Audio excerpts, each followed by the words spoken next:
مساء الفل عليكم. واحد جاي يقول كده كلمتين قبل ما الماتش يبتدي ونخش في اجواء التوتر. انا كنانة دلوقتي انا ولا عندي ثقه فيكم كلاعيبه ولا في المدرب ولا اي حاجه، وجو بقى لا حرام عليك ده. انا دعمت وقفت وعملنا كل حاجه، وساعه ماتش سموحه لو تفتكروا لما قلت ان انتوا بمستوى اللي شفناه ده انتوا كده ولا هتعرفوا تكسبوا اتحاد العاصمه ولا هتعرفوا تاخدوا حاجه. الناس كتير انتقدتني وبهدلتني، فلا ما خلاص بقى الواحد يعني فايض بيه وساكتين. ولما التذاكر نزلت حجزنا وخلصناها وعملنا اللي علينا لاخر نفس.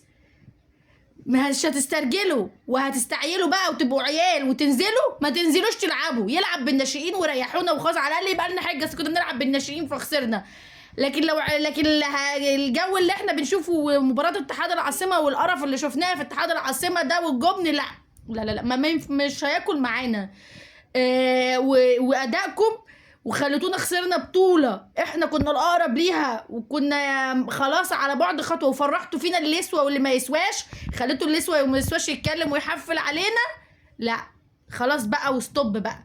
النهارده يا نشوف 11 راجل في الملعب ينزلوا يستموتوا وياكلوا النجيل عشان يجيبوا لنا البطولة ويجيبوا لنا درع الدوري يفرحونا بيه عن القرف اللي شفناه المباراة اللي فاتت، يا كل واحد بقى يتحاسب وهيبقى فيها كلام تاني. جو الجماهير الكيوت اللي انتوا شايفينها والتشجيع ولا لا لا لا، هتشوفوا وش تاني خلاص. احنا دعمنا وعملنا اللي علينا ووقفنا معاكم، احنا وقفنا معاكم، وانتوا كنتوا رجاله وحلوين وكل حاجه، بس مش تبقوا رجاله في الماتشات دي كلها تيجوا على اخر ماتشين بطولتين تستعيلوا. لا كملوا للاخر زي ما احنا مكملين معاكم للاخر والاخر نفس. النهارده تنزلوا تكسبوا وتجيبوا لنا الدوري، تجيبوه بقى زي ما تجيبوه، تلعبوا بقى ان شاء الله ال10 لعيبه تبقى واقفه عند بسام عند المرمى تدافع بس، فانت تخرج تعادل فتكسب.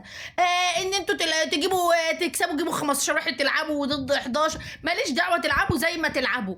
المهم النهارده تنزلوا وتكسبوا وتسترجلوا وتجيبوا لنا درع الدوري، غير كده انا ما افهمش وما اعرفش.